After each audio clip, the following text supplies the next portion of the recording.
I wonder if the difference is because, when you're bad at money and you're having those conversations that lead to conflict, they're getting contentious. I wonder if it's because there's this fear that we don't know the answer. We Mm-hmm. don't know how this is going to end. Whereas, with YNAB, you have that framework. There's this general underlying truth that like, we're going to come to a conclusion. Like we will be able to figure this out.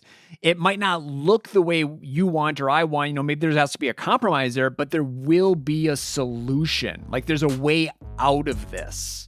You have a way to resolve the conflict. How you make it, how you wanna make it, how you make it, how you are not alone. No, you are not. Well, Ernie, welcome back. Today, we're talking about what do we mean when we say get good at money? What does it mean to get good at money? And this is something we've been saying a lot. If you pay attention to Budget Nerds and any of our content, we talk about this a lot. If you get YNAB, you're going to get good at money so that you're never going to worry about money again. And we just wanted to define that a little bit more. And I think we're a little off the cuff here, Ernie. I think we're working on this ourselves.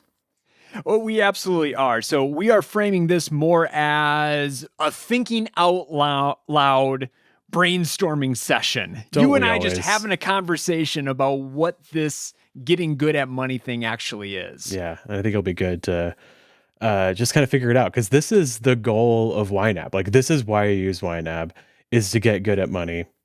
So the ultimate outcome is that you don't worry about money anymore, right? But in order to do that, you got to get good at it. So what does it mean? Let's talk about that. Well, it's a skill to start with. And we started saying that from the very beginning, and it makes sense. But also I think I should back up here too, is, growing up, I shouldn't say growing up, starting like maybe college years when you started thinking about adult kind of stuff, I never thought of money as a skill.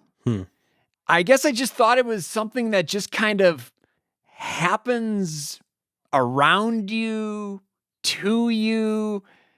I don't know. It's there and it is what it is. Yeah, I think a lot of people think of it as like it's like a character thing. Like it's just something you grow into, getting good at money. But it's not something. It's not something you need to like take a class on or like sit down and learn, right, or practice. Yeah, and almost like getting good at it was making a lot of money. Like if you made a lot of money, well, you were good at it. And if you didn't make a lot of money, and again, this is just like young, immature Ernie, like thinking through what this could possibly mean. Yeah. But I really do think it is a skill. Like it is something that every single person can learn. Yeah. And I think it's something that we all need to learn, because there aren't other people generally who are teaching us this. We don't learn it in high school. I think most of us would say we grew up, amongst adults that maybe didn't teach us this or show us this. So it's something that we have to kind of seek out on our own. Yeah. Yeah. It's hard because it's also like something that you learn experientially too. Like I think one reason people talk about all the time, like, why don't we teach money skills in school? And like, I do think we need more financial education, but it's kind of one of those things you don't really learn it until you like experientially learn it. So like if you're like a 13-year-old sitting in a middle school class learning personal finance, like, yeah, you might learn some facts about credit cards or stuff like that, but like you don't care. You know what I mean? Like it doesn't actually apply to your real life until you're actually needing to use money in real life. And so I think one reason why it's hard, like I think one reason why like parents have a hard time teaching it to their kids and schools don't teach it very much, is because it's something that you need to come into learning when you need it. We could do more education, but I think sometimes like you said, in that the early adulthood is when it starts to really feel like, oh, I need to get good at this. I need to figure this out. Right. Yeah. And I think at that moment, when you realize, oh, this is something that I need, I think, at least for me, and I see this a lot in the personal finance community, people kind of gravitate towards, okay, getting good at money is about discipline, hunkering down, saving lots of money, not spending, or it's about math. And so, that basically excludes over half the population, right? If you're like, well, I'm not good at math, or I'm not, I don't have a ton of discipline, just naturally, you're just ultimately led to believe that you can't be good at this thing that we call managing money. Well, those things are like inherent to you. I mean, I don't know about being good at math. I think you can learn that too. But like certain things, it's just like, oh, like you're either good at money or bad at money. Like you are born that way, and you should just feel bad. You're always going to be bad at money. That's like such a bad mindset. Instead of thinking of it as a skill that you can learn, that anyone can learn, regardless of how much money you make. That's more hopeful, because it's like, yeah, I might be kind of bad at this right now, but it's not inherent to who I am. It's not something I need to feel shame about. It's just something I need to work on and learn, right? And you can get good at money. And I also think you talked about, discipline and math as like kind of the focus for a lot of people, but I also think savings, like there's such a obsession with saving money. Like, I got to learn to save money. And I just think it's completely the wrong mindset. It's all about spending well.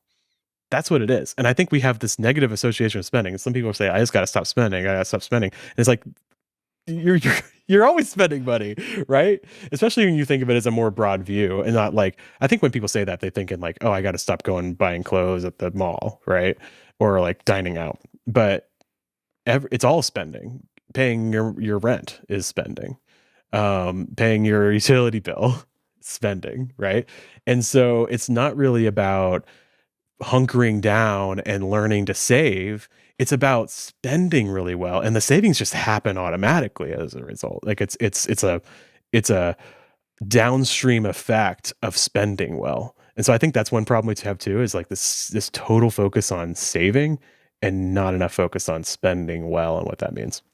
Oh my goodness. I was listening to this podcast the other day, and they were talking about savings and how do you actually save? Because I think the context was, people generally struggle with savings. And I was just screaming on the other end, like, because the advice that was being given was just, get really disciplined, and, find other areas of life where you're disciplined, and implement the same thing with your money. And I was just like, no, like that's not what it's about. That's not how you go about this. Saying get disciplined, like get good, dude. Like that's not helpful, because it's just like, it's just like change your character, Right. Like, it's all about focus on who you're. You should call them up, Ernie, because you are a personal finance expert now. They would love to have you on. You should be like, if you're yelling at them, go yell at them. I'm sure they really want that. But yeah. Well, and the other thing, that I was thinking about, with this whole, getting good at money being a skill thing, I don't think the focus, in fact, I know the focus is not on outcomes. Yeah. Right? It's not saving X amount of dollars or anything like that, or spending X amount of dollars. I think the focus is on the process. And we're going to get into that, of like, what this skill actually looks like. But I'm convinced that getting good at money is not outcome oriented. It's all about the process. Yeah. It's a practice that you do over and over again. Yes. So like, what are the actual skills that we're developing here? Like, what does it mean to be good at money? Like, what, from the perspective of YNAB, we talked about, it's not about math. It's not about discipline. It's not like a character growth thing, at least in so much as like a discipline thing. It's a skill that you learn. So like, what does that skill look like? What are the actual actions that you're taking? Okay. So again, just thinking out loud here, Yeah. It seems to me that getting good at money, the skill is, at least one of them, is prioritizing. Okay. Like, you are learning to figure out what your money is actually for. Because you got Yeah. this finite pot, right? You're not forecasting. You're not going infinitely into the future and planning these paychecks that may or may not come. You're dealing with the here and now. How much money do I have right now spread out on the kitchen table? And then you're giving every single dollar a job, right? Figuring out which each one is for. And that is a real skill, because I think for Yeah. me, pre-YNAB, I wasn't prioritizing. I Right. just figured I could have it all, or I couldn't Yeah. have anything. You know, I was just spending here and there and hoping it all worked out in the end. But then when I got YNAB, and I'm like, oh, I actually have to make some decisions here. I have to Yeah. evaluate what matters, what doesn't. Yeah, I think that's it. I think and it's not just doing it once, it's doing it over and over and over again, right? Every time you get money, you give it a purpose.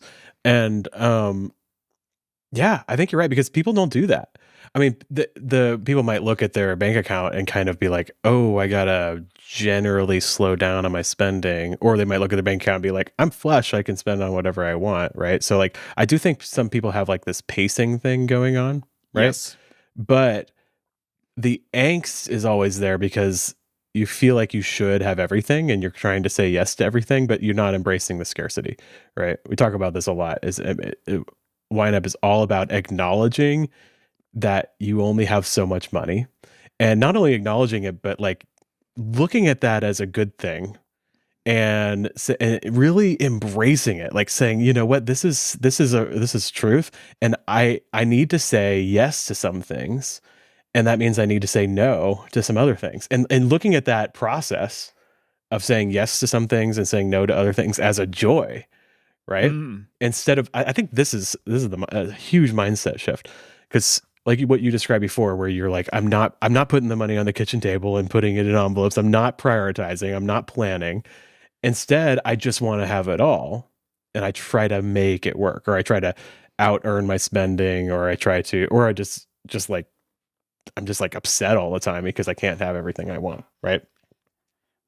Instead, you actually plan that spending ahead of time, and you say no to things, yes, but you actually can, I don't know if I want to say enjoy, but you can accept, and you can like almost even celebrate saying no to these things, because you're saying yes to something else, right? And yeah, that's a mindset shift that comes with this skill of actually deciding ahead of time how you're going to spend your money, prioritizing, right? Yeah. And you mentioned this happening every time that new money comes in.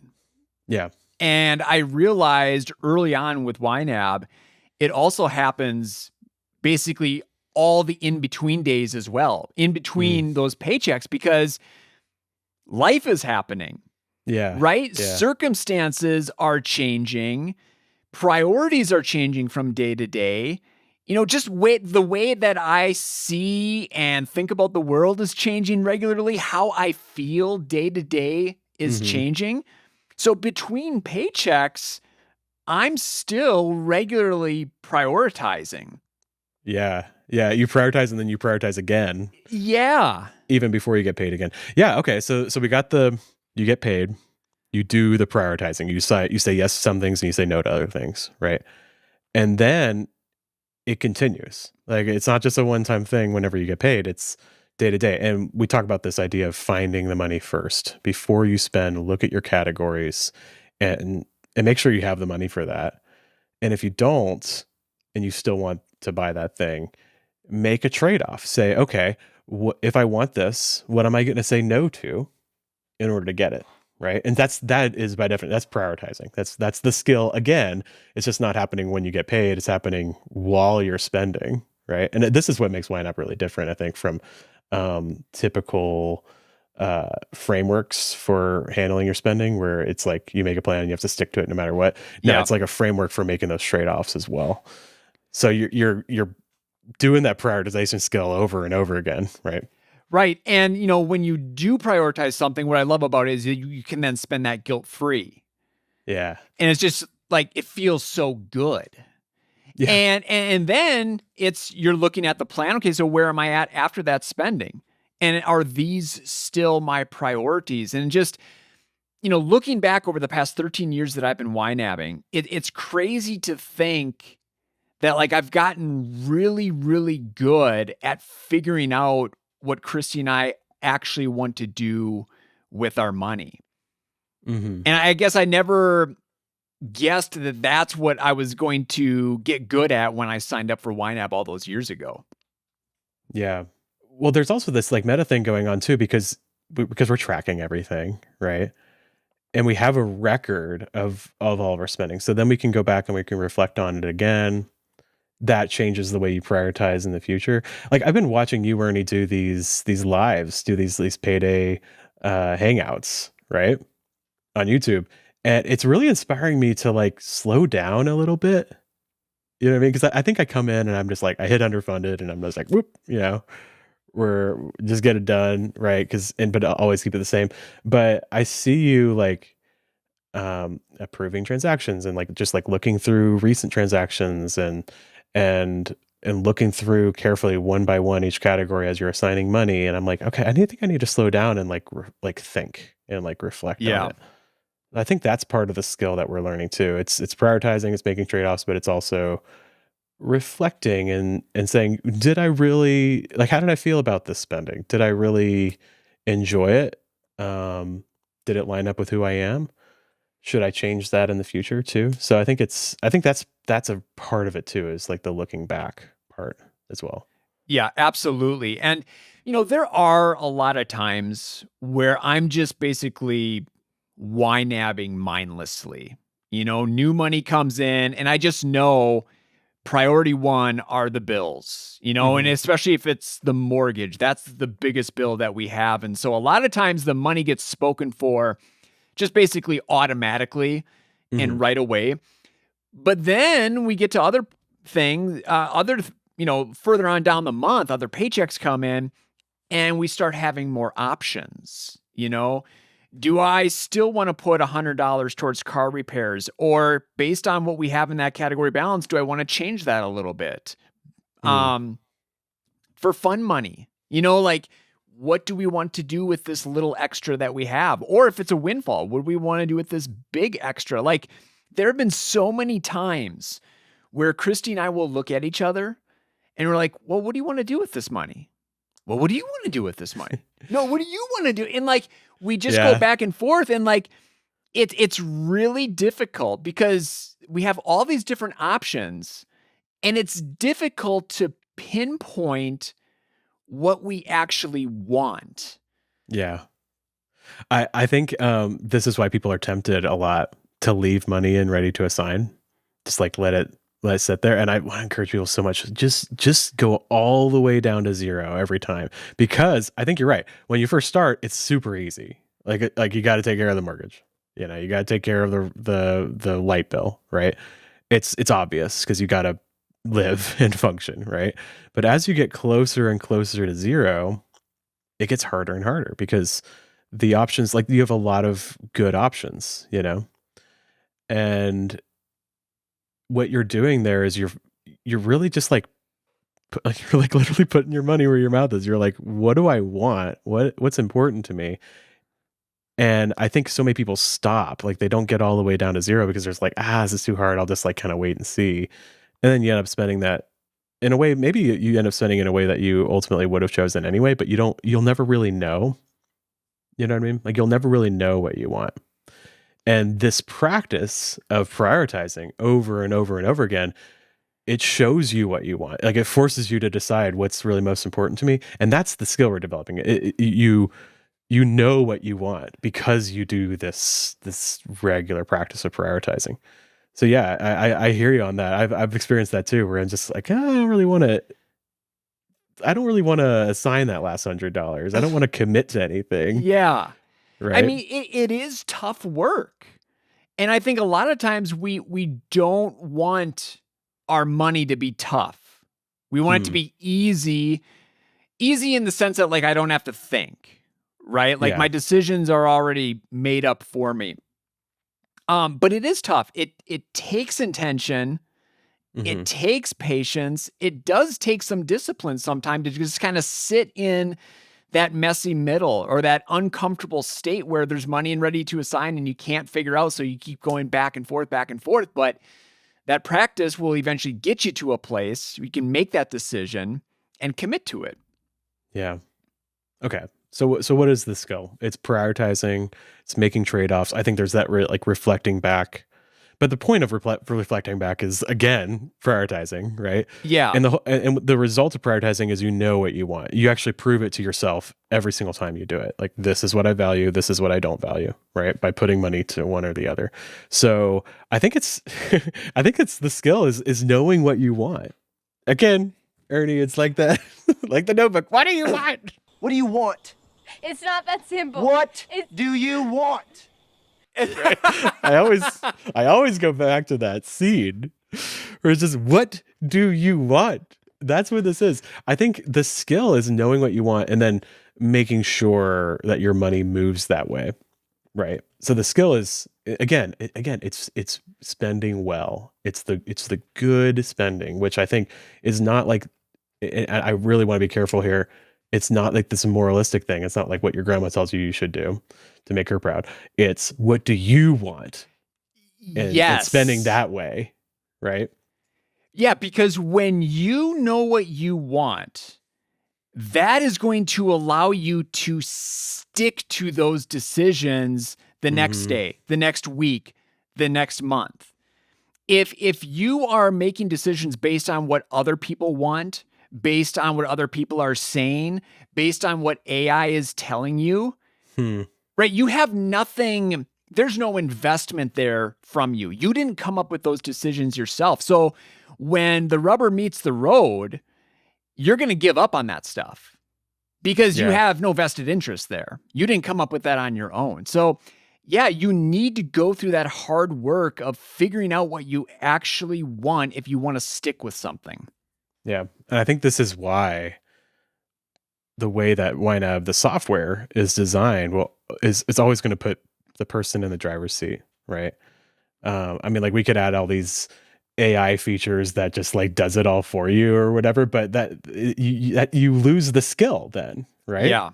So it's always going to take some effort and some focus and some attention from you, because we're not just trying to make our finances run smoothly, whatever that means, right? We're trying to develop a skill of knowing what you want and making sure your money moves that way. And I don't know of any other way to really know what you want and like and know what you want as it changes throughout your life, but to do this practice of prioritizing over and over and over again.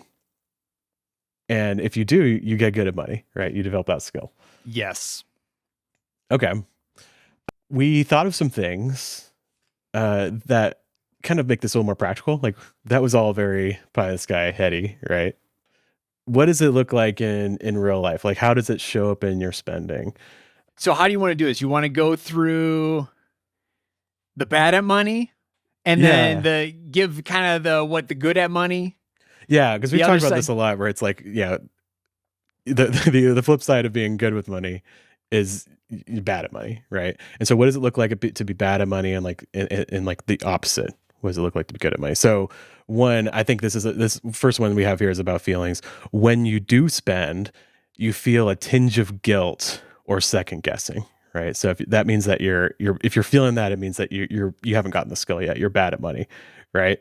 You are always wondering, is that really how I want to spend my money? I don't, and it's this not knowing. It's this discomfort of this, like, it's like pernicious. It's constant. It's always in your head. Like, am I spending my money well? I don't know. And then you kind of let it go and forget about it. But it's always like there in the back of your head.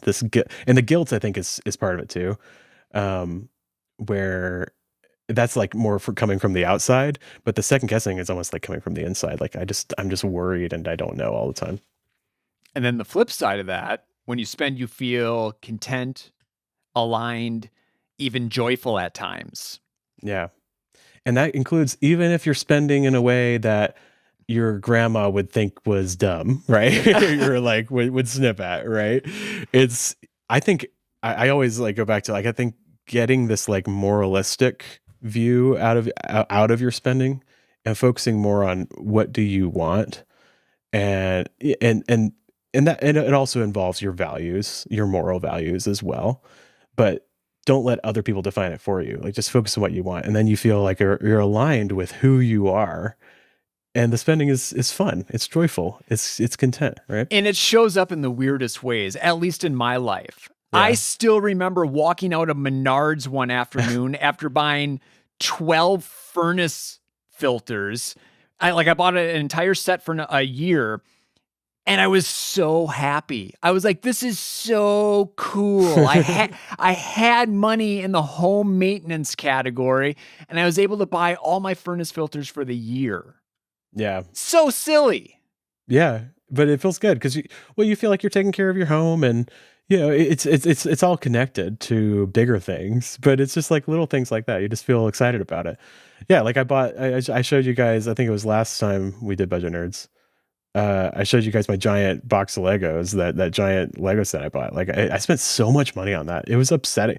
There was a time in my life where I'd be like, I would never actually. That time in my life was like almost right before I bought it. I thought about it a lot because I spent so much money on this Lego set. But every single time I pull it out to work on it, I'm just full of joy. I think it's great, So I got a spreadsheet like tracking how much time I'm spending on this and like how that equates to how much I spent on it. It's pretty fun. Anyway, I don't know, the whole thing. It's just joyful. Yeah, if you want to see a YNABer light up, ask them what they love spending money on. Yeah, and they will just absolutely light up and probably go on for hours. Yeah. Okay, here's another scenario. Bad at money. Money conversations lead to conflict. I think we're talking about with a partner here. Yes, absolutely. Yeah. So anytime money comes up, like, oh, should we do this or that? Or, oh, I have to spend this money. Or you just bought what? And how much did you just buy? Yeah. Or that like the jokes about like hiding, Target bags or something like that. Yeah. Like even I'm getting into this Lego hobby, right? And like it's such a thing where they're just like it's such a joke in this community where it's just like, oh, like don't let your wife see that you got that, like I bet they're mad. And I'm like, no, they're not mad. Like it shouldn't be that way because you should be, well, what we have here for what it looks like to go with money. Money conversations lead to dreams and aspirations. You're talking more about, instead of fighting about how you spent, you're talking about how you do want to spend in the future. And because you're talking about that, the day-to-day is more aligned because you actually have these big goals together that you're going after, right?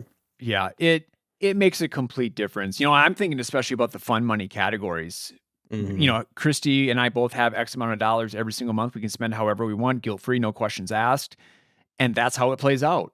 Christy spends her money the way that she wants. And I don't care. I mean, sometimes I'm joking like, okay, really? Like that's what you like? But so be it. She probably says and thinks the same thing about me, but there's no conflict. Now, does this mean that there's not ever conflict? Absolutely not, right? We're humans in a real relationship here, but it doesn't spill into this big thing. Right. Well, you have a framework you can go back to and be like, okay, you can more maturely work out those conflicts instead of like just being angry about, you brought some Target bags home. Right? Yeah. Say like when you actually sit down to prioritize to do this skill, right? You can deal with those things. I mean, I've had planning meetings with my money with Caitlin where we argued, like we got, but it wasn't like sniping at each other all the time kind of argument. It was I want this and you want that. Let's hash it out. Like let's decide what's best for our family. And sometimes it's a conflict, but it's more of a healthy, productive conflict because we actually take the time to understand each other. We're actually taking the time instead of just like sniping at each other. and having this like resentment build up. You Yeah, know? I wonder if the difference is because, when you're bad at money and you're having those conversations that lead to conflict, they're getting contentious. I wonder if it's because there's this fear that we don't know the answer. We're unsure. We don't know how this is going to end. Whereas, with YNAB, you have that framework. There's this general underlying truth that like, we're going to come to a conclusion. Like we will be able to figure this out. It might not look the way you want or I want, maybe there has to be a compromise there, but there will be a solution. Like there's a way out of this. You have a way to resolve the conflict. Yes. Instead of just the only way you have, if you don't have this process of prioritizing, the only way to let them know is to snipe at them and have this like really unhealthy way of talking. Instead of this, well, what are our bigger goals and what are our dreams? And let's make sure we can move that way. You have a framework for actually resolving it. So that's good. Another way, you might be bad at money. You have a great income and still feel unsettled. Yeah.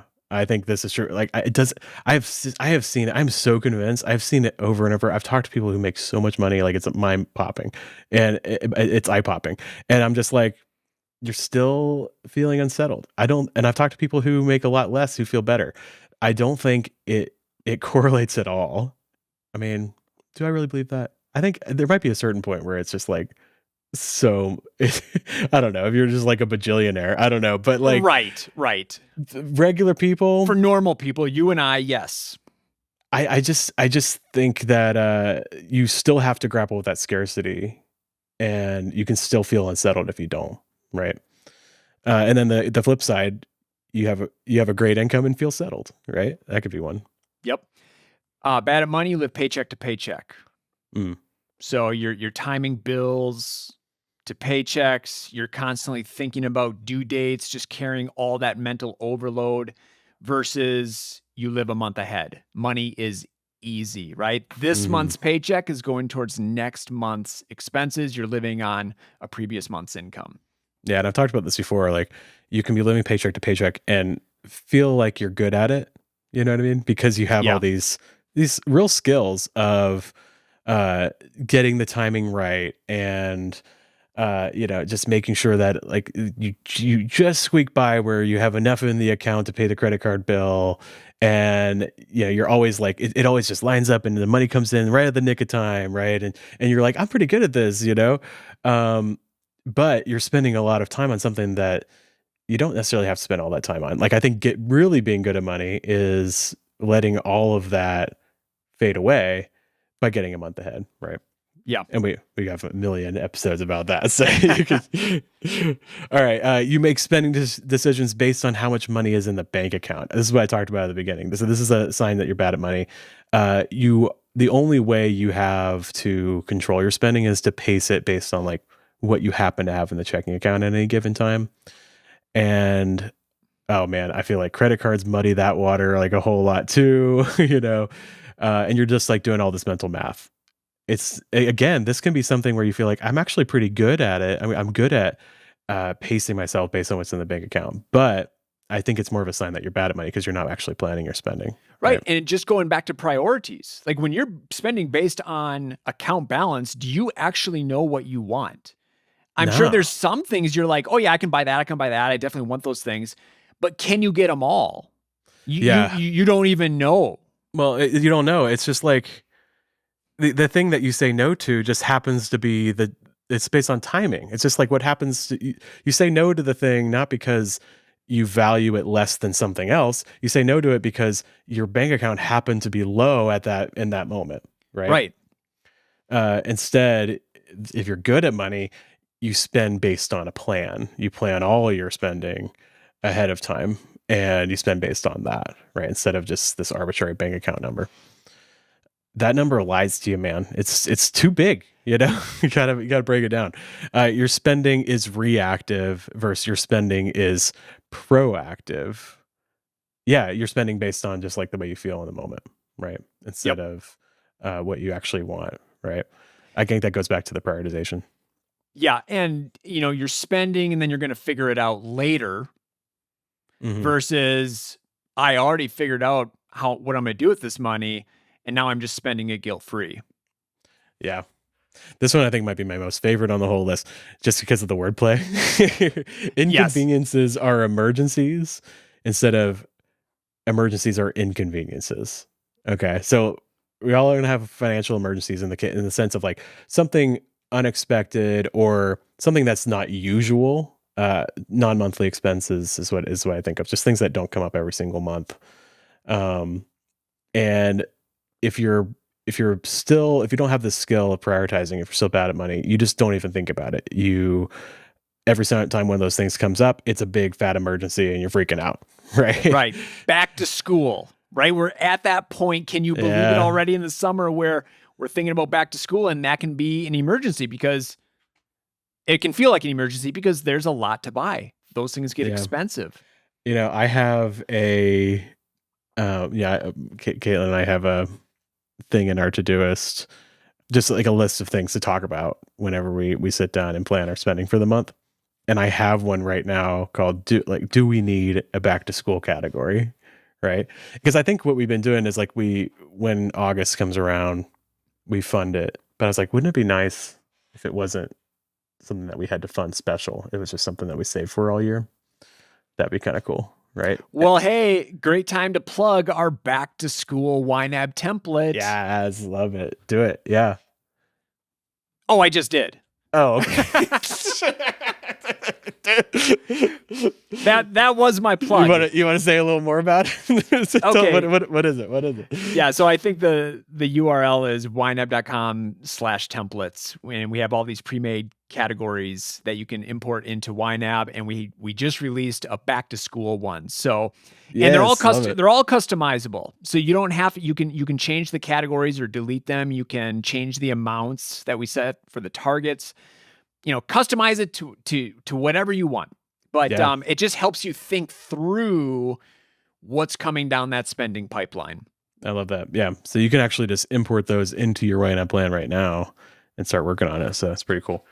Yeah. So the flip side, and you said this, emergencies are inconveniences. Yeah. Like it's always going to be annoying when you have to pay like $1,000 mechanic bill, right? Right. Like, nobody likes it. Nobody likes doing that. But it's not an emergency. It's just kind of annoying. Right. And the difference is you pay it, maybe you're annoyed, but then you move on with your life. It doesn't hang around. You don't just ruminate on that for weeks and maybe months. Yeah, because you've been saving for it for a long time. You solve money problems with credit, and mom and dad are one of your lenders. Or if you're good at money, you solve problems with ease, right? Yeah. I think it connects to the emergencies. Like you always reach for the credit card whenever, and that's like the solution to the problem. But all it's really doing is kicking that problem down the road, right? Kicking the can down the road. Because you're gonna have to deal with it later. Instead, you flip it. You deal with the problem before it happens by setting money aside for it as you go. Yeah. And I mean, it's worth mentioning here too that this stuff doesn't happen overnight, right? Like we talked at the beginning, this is a process.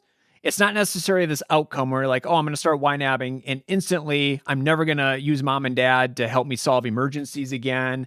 I can solve all my money problems with ease.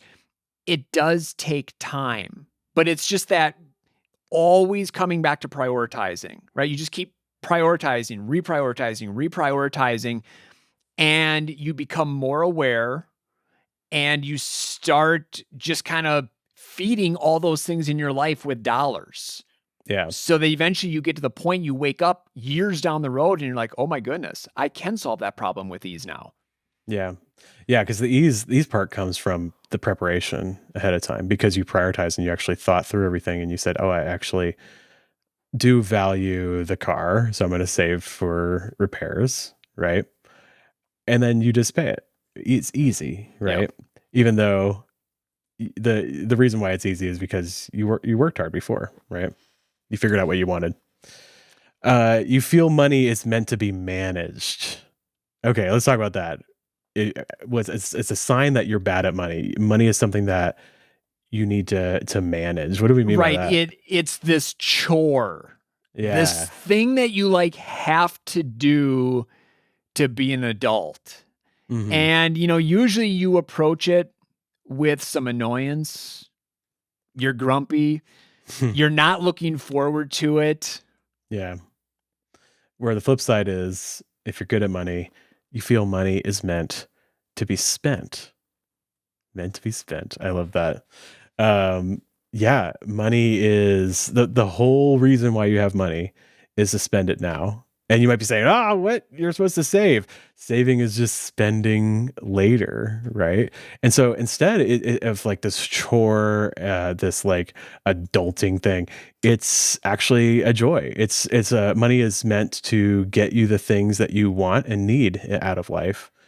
And it's not like a boring chore. It's actually joyful. It's actually fun. It's actually it brings more contentment into your life. Yeah, That's the it's difference an there. opportunity. Yeah. And that's why YNABers love payday so much, right? That's why they're so excited to show up to those payday hangouts, because they're like, all right, we got this new pile of money. Mhm. I get to figure out what it's for. Yeah. Yeah. And not so much like I've been depriving myself for 5 days just eating ramen because I can't go to the grocery store because I'm paycheck to paycheck. It's like, no, it's because I get to do this practice again. It's joyful. I can figure out not how I want to manage my money, but how I want to spend it. Yep. Right. It's all about good spending, and good spending is spending in the way that you actually want. And the way to figure that out, that skill we're talking about, prioritizing over and over and over again. Okay, so that's what it looks like. And let's review a little bit, I think. So we talked about like what's the skill that we're developing. It's prioritizing, it's making the trade-offs between paychecks. And ultimately it's just knowing what you want. What do you want? Right? And the way to do that is prioritize over and over again. That's the skill that we're developing when we say get good at money. We talked about kind of what it looks like just how it changes your life a little bit. I want to ask a question. How do you know like you've gotten there? And I don't know if it's something that you arrive at. Like we said, it's not an outcome, right? Getting good at money is not an outcome. But how do you know, what's like a sign that you're getting better? You're getting good at money. I think it comes back to worry. Yeah. When you get to that point where you're not worrying about money. Yeah. It's not like this constant rain cloud that's just over the top of you wherever you go, no matter what happens in life. Yeah. I mean, we have this book coming out on August 11th. And what's the title of that book that Jesse wrote? Never. Yeah. Oh, I'm like, do you want me to say it? Do you want to say it in unison? How do we do it? Ready? Never worry about money again, right? That's what this is all about. That's what we want, right? So if you get good at money, you never have to worry about it again. Now, I think that's a bold claim, right? Like you're never gonna worry about money again. And what I want to say is like I think there'll be moments when you worry about money. I had some moments where I'm a little anxious about this, but you don't like wallow in that worry. Like you don't live a life where you're worrying about money, because when I'm worried about something, where do I go? I go straight to my plan. I go straight to YNAB and I say, okay, let's deal with this. This is a framework for making decisions that deals with the worry, right? But if you're bad at money, I think you just kind of accept it. Like I'm always gonna be worried about this, or like you're like kind of indulging in the worry almost. You're like I'm almost like wallowing in it. It's just a part of life, and you're like you have this like kind of like this victim feeling of like I'm always gonna be worried about money. Whereas if you're good at money, you deal with the worry. Like you don't accept it. You say, no, I'm not going to sit here and be worried. I'm going to prioritize. I'm going to make a decision about how I'm going to resolve this right now. And that means saying no to some other things in order to deal with this things that's worrying me. Right. Man, in the past, that worry used to just absolutely paralyze me. Yeah. The story that jumps in my head is Christy and I adopted our 3 boys. And at the beginning of that process, we're trying to figure out how are we going to pay for all of this. And so we thought, we're just going to like take out a HELOC, home equity line of credit. And we went through the application process. And I remember getting the call at work. I stepped outside, I'm in the parking lot, and they said they declined. Oh, wow. And I was like, oh crap. Like that was the one plan that we had. Right. And we were so bad at money. Like we were in such a mess, and I didn't realize it until that call. And I just remember my stomach sinking, like that pit just kind of forming there, paralyzed by what are we going to do? I didn't know the way out. And that kind of started us on this whole journey of getting good at money. But you know, that feeling still comes up, whether it's in bigger or smaller situations. But now I have a way of dealing with it. And it's that framework that you talked about. So it becomes this emotion that passes like a cloud. It doesn't become that rain cloud that just follows me around wherever I go. Yeah. Yeah. And I think I do want to acknowledge too, like there are some people where it's just the solution is I do need to make more money. Oh, right? absolutely. Yes. Where you're like, if you listen to this and you're in that situation, like I'm not talking to you right now where you're like, Ben and Ernie, I'm worried about money because I can't make ends meet right now. Right. And that's not what I'm talking about. That's a separate situation where you need to work on increasing the income. And that's a long-term goal to go after. But if you have enough for your basic needs and you're still worrying, you don't have to, right? That's the vast majority of people. You shouldn't have to live in this constant, that rain cloud that's over you all the time. This like pernicious second guessing all the time. Instead, you can never worry about money again by just getting really good at it. And that means knowing what you want, making sure your money goes that way. That's the skill that we're learning here. Yep. And then you can go worry about something else in life, right? Because there's a million other things. I mean, honestly, that's always how I've thought about it. I'm like, okay, well, I got YNAB and it's one less thing that I need to now worry about, right? I can just kind of go figure out these other areas in my life that need attention. But man, money really is like, it's such a huge thing. I think about, you're a Forrest Gump.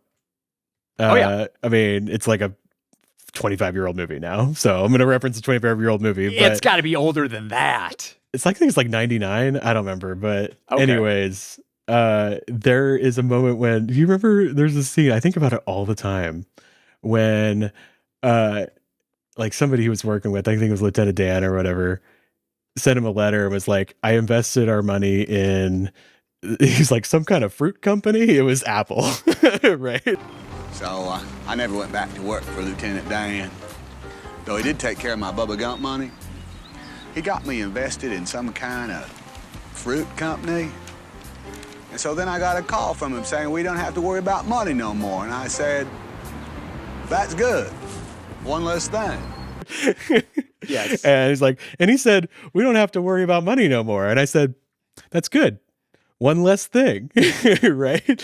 And the joke is, well, it's endearing because Forrest is like a simple man. He's not worried. He wasn't worried about money before either, but the joke is like he's saying, oh, not worrying about money is just one less thing, but it's actually everything because money touches everything in our life, and acknowledging that is important. Like I think there's this idea of like, oh, don't think about money because it's just money. It's not an important thing in your life. And if you think about it too much or you value it too much, you're greedy, and there's a lot of negative association with it. And I just don't think that's true. We spend so much time and effort making money, and then when it comes time to spend it, we say, don't think about it, right? It's silly. This is something that I think we just need to acknowledge. Like, money affects your relationships, affects your health, affects your well-being. It's important. It matters. It matters as much as those other things. And actually acknowledging that getting rid of money worry is huge because it affects so many other things. I think it helps a lot. There's also, remember an episode we did years ago? I might have to pull it up and put it in the description, where it's like, we like took like the YNAB framework and applied it to other parts of life. Do you remember this one? Yes. Yes, I I do. What it's called. I think that's true too. Like, the skills that you learn here, you can apply to other parts of your life as well. they're transferable. Yeah. Yeah. You can apply to your health. And again, it's just doing the work of knowing what you want and making sure your money goes that way. And I think that applies to your time. It applies to the effort you spend in relationships, so many things, right? So yeah, you say like it's one less thing, but like it's everything, because it also applies to other parts of your life too. It's just it's a total self-improvement thing that we're going after here. It's a really big deal. It really Yeah, is. I'm glad you brought that up, because I have definite worries about my golf swing. But who cares? Like, that doesn't touch all these other areas of my life. It touches like 60 minutes of every single week. But you can get good at that too, Well, yes, I can. It's just by the constant practice, right? And that's what it is here. I really want to emphasize that, like, to get good at money, it's not just something that you do once. This prioritizing, you need to do it over and over again for the rest of your life, because your goals, the things that you want, they're changing all the time, and you need to. It's just a practice, a skill that you practice over and over again, to just check in and say, what do I want, and what do I and I need a way of, like, almost like a ritual to check in with myself and see what I actually want, and then make sure my money goes that way. And that's the skill that we're developing here. Yeah. And I know it's something for me. I do that every single day for a minute, maybe 2 minutes, where look at my transactions from the day before, get those categorized. Then I go over to my plan, look at my category balances. Some days I don't even do that. But when I do, it's just kind of like refreshing my mind. Okay, here's where we're at. Here's where the priorities currently stand. And then you just do that day after day after day until finally you look back and you're like, oh my goodness, look at what we've accomplished. Yeah. Like, look at where my mindset has changed. My relationship with money has changed. I mean, we hear these YNAB wins all the time like this from people. Yeah. Well, I think we got it. Why don't we do some of those YNAB wins right now? Let's check them out. Let's do it. And, of course, if you have thoughts on what we're talking about, because we were just thinking out loud here, please share them. Email us at budgetnerds@ynab.com, or send us a comment or give us a comment on the YouTube video. Yeah. I'd love to keep the conversation going. All right, let's do some YNAB wins. Wanna make it. All right, my YNAB win comes from Becky. Becky emailed us probably 9-12 months ago, and this has been shortened and slightly modified here. So I love YNAB, and it has changed my life since I started in April 2023. But sometimes I like to be a little spontaneous, and I try to be able to keep some of my spontaneity even while budgeting. As I have honed my budgeting style over the years, I have a wiggle room category that I try to keep $1,000 in to allow for some spontaneity. My daughter has been asking for a dog, and I wasn't necessarily opposed to it, but was not sure if our family could handle the extra work of a dog. So we've been slowly dipping our toes into considering a dog for the last year. This year, I wanted to do something with a dog for our Hanukkah night for others, but I thought indefinitely fostering one again was too much of a commitment during the crazy holiday time. I heard that a local shelter does a Tails Out program where you can sign up to take a dog out of the shelter just for the afternoon or for a sleepover, and I decided this year we would take a dog out of the shelter for an afternoon. We ended up getting a 1-year-old dog who is house trained, walk trained, and potty trained already. And after the afternoon, we asked for a sleepover, and after a few nights of a sleepover, we adopted him. Like, if you give a mouse a cookie kind of This thing. shelter knows what they're doing. Let's be honest here. They know Seriously. But my $1,000 wiggle room category was just enough for a shelter adoption fee and a seeding fund to get a new dog started. As part of the adoption application, they asked how much I was planning to pay for dog care. And I wrote that I've been budgeting with a tool called YNAB, so I was confident I could find the money needed. YNAB helped me in the application process and also to be a little spontaneous, but not regretfully, expensively spontaneous. I love it. I love that. Congratulations, Becky. And that's really fun with the dog. I mean, this is what we're talking about, right? You're learning how to prioritize and how these things fit in with your life, with your money, and then you're able to make those decisions with some confidence. Mm-hmm. It's great.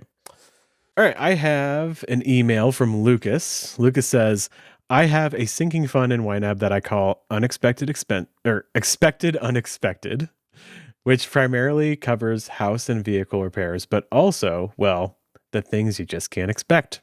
I have a target of $200 a month, no limit. In April 2025, my water heater died. And when I filed my taxes, I found a mistake that resulted in me owing money on both my state and federal taxes for not only 2024, but also 2023. Oh, okay. Ugh. Recap. Water heater, taxes, and taxes. Oh, and the cost to file my taxes also increased from the year prior, all of which totaled over $2,000. Long story short, my sinking fund in YNAB covered it all in full. I've never felt more at ease during a storm, thanks to YNAB. Yeah, so this is exactly what we're talking about. Good at money. You have these unexpected expense, cover it with ease, right? It's just... Yep. I mean, you don't like it. Like, this is a bummer. You don't like it when your water heater dies or when you mess up your taxes, but you just dealt with it, right? Well, way to go, Lucas. I love that. Emergencies are inconveniences. Exactly. Okay, folks, if you have a YNAB win, you know the drill. Email us, budgetnerds@ynab.com. Drop it in the comments section of the YouTube video. And we have a new option. Ben, I actually remembered this time. Oh, yeah? So for those of you who have stuck around this long in the video, why don't you record a message of your YNAB win on your phone? Try to keep it short and then just email us that sound file, that audio file, and we would love to play it on Budget Nerds. So this is something we're experimenting with, so let's see if anyone takes us up on it. Yeah, try to keep it short. I would say if you keep it to like a minute, you're probably a lot more likely to get on the show, just so it's not too long. But yeah, keep it short. Send us a voice memo. I think this would be a really fun way to do this. So let's try it. All right, folks, we'll see you later. And until then, happy YNABing. Happy YNABing. Bye.